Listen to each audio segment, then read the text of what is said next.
कक्षा 10वीं में बहुत ही महत्वपूर्ण प्रश्न है अध्याय 13 से, जिसका नाम है विद्युत धारा के चुंबकीय प्रभाव। तो इसमें से कुछ सही विकल्प वाले प्रश्न अपन देख लेते हैं जो कि बहुत ही महत्वपूर्ण है। तो पहला है लघुपथन के समय, जो लघुपथन होता है, लघुपथन के समय परिपथ में विद्युत धारा का मान किस प्रकार होता है? तो बहुत अधिक बड़ा होगा। दूसरा प्रश्न है समान चुंबकीय ध्रुव। तो समान चुंबकीय ध्रुव एक दूसरे को प्रतिकर्षित करते हैं और यहाँ पर यदि समान नहीं है, विपरीत हैं, तो आकर्षित करेंगे। तो समान चुंबकीय ध्रुव एक दूसरे को प्रतिकर्षित करते हैं। अगला प्रश्न है चुंबकीय क्षेत्र रेखाएं किस प्रकार की होती हैं? तो बंद वक्र की होती हैं। अगला प्रश्न है स्थायी चुंबक बनाए जाते हैं। स्थायी चुंबक की बात हो रही है, तो इस्पात के बनाए जाते हैं। अगला प्रश्न है पश्चिम की ओर प्रक्षेपित कोई धनावेशित कण किसी चुंबकीय क्षेत्र द्वारा उत्तर की ओर विक्षेपित हो जाता है, तो चुंबकीय क्षेत्र की दिशा क्या होगी?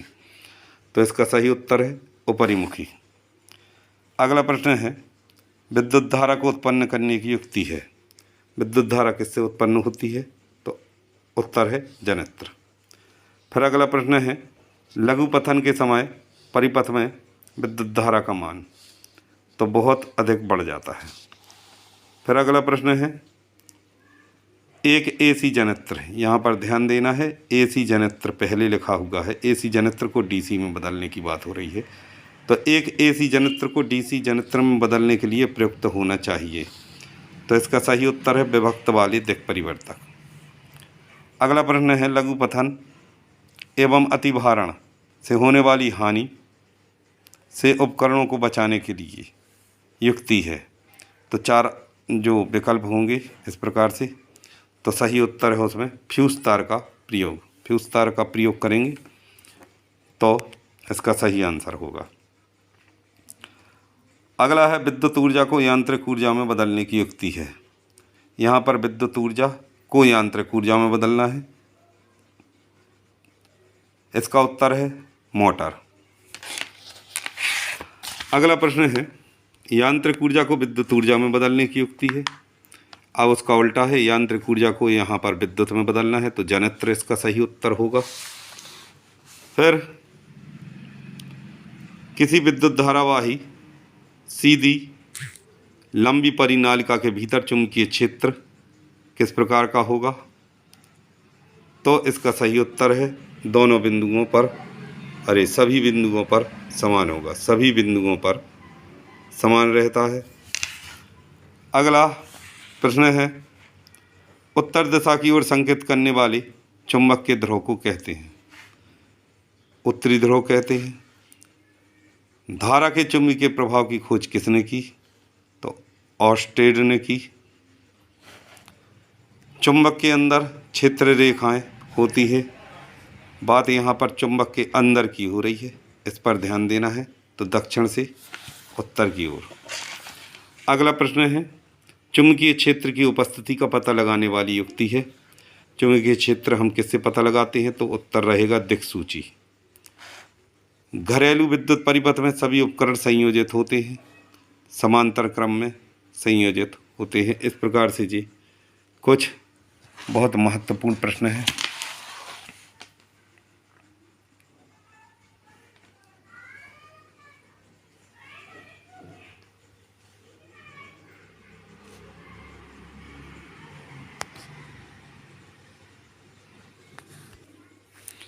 अब इसी में कुछ रिक्त स्थान भी देख लेते हैं।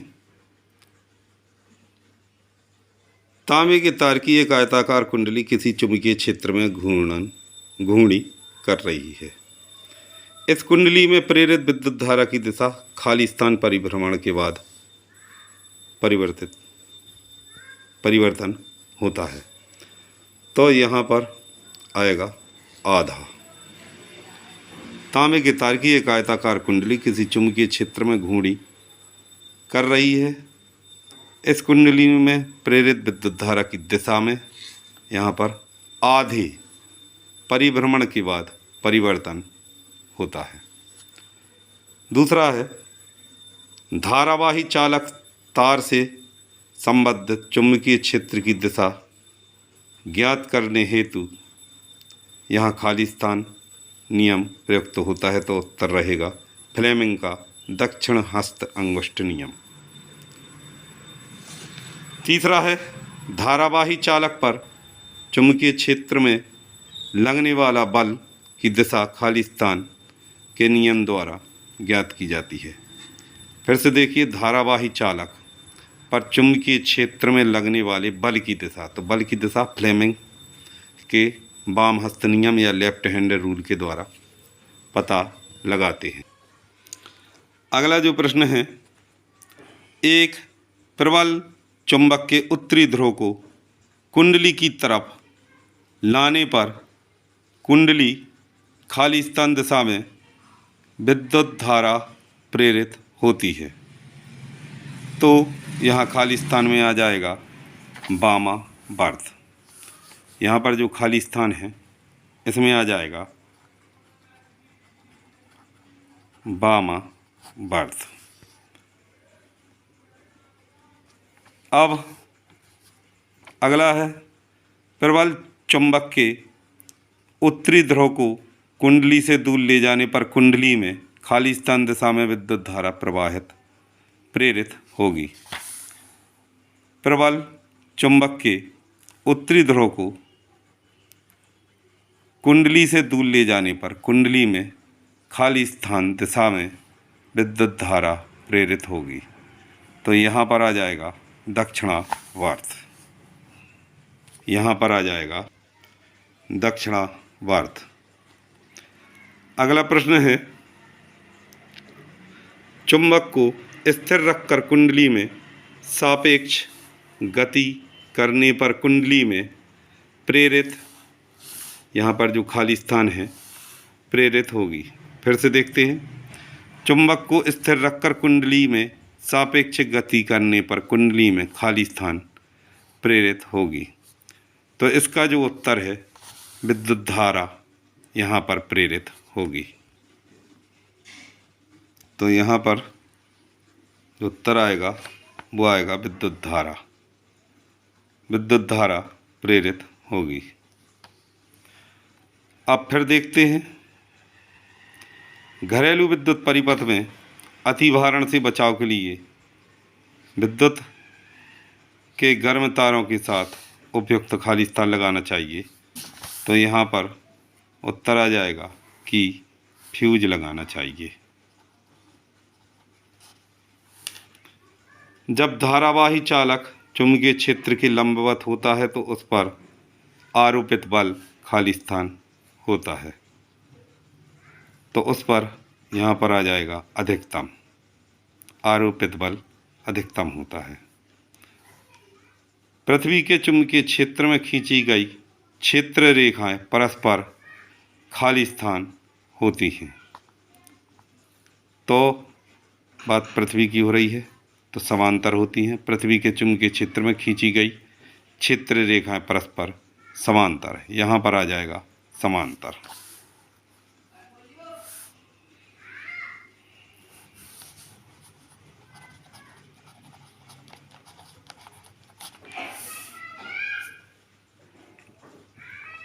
दसवां, चुंबकीय क्षेत्र रेखाएं एक दूसरे को नहीं करती।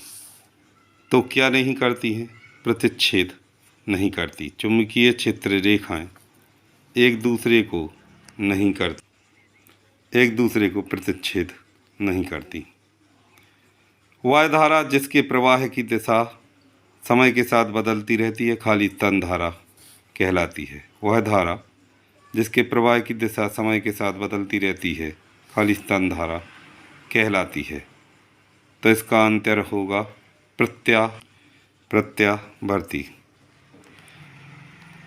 विद्युत मोटर में नरम लोहे का क्रोड, विद्युत मोटर में नरम लोहे का क्रोड जिस पर कुंडली को लपेटा जाता है तथा कुंडली दोनों मिलाकर खाली स्थान कहलाते हैं।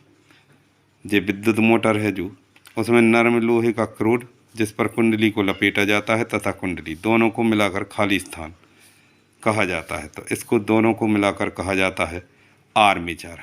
इन दोनों को मिलाकर कहा जाता है आर्मेचर।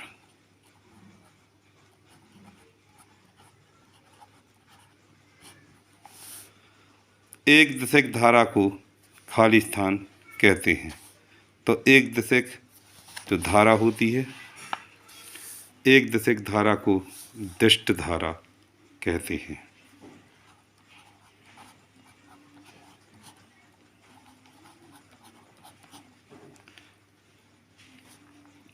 हमारे घरों में उपयोग की जाने वाली प्रत्यावर्ती धारा की आवृत्ति खाली स्थान हर्ट्ज होती है। तो इसका आंसर होगा 50 हर्ट्ज होती है। विद्युत धारावाही तार के चारों ओर चुंबकीय क्षेत्र रेखाएं खाली स्थान के रूप में होती हैं, तो वृत्ताकार होती हैं।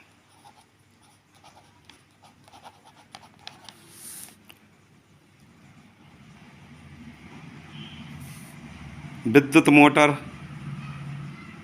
धारा के खाली स्थान सिद्धांत पर कार्य करती है। तो चुंबकीय प्रभाव यहाँ पर उत्तर आ जाएगा। विद्युत मोटर धारा के चुंबकीय प्रभाव के सिद्धांत पर कार्य करती है।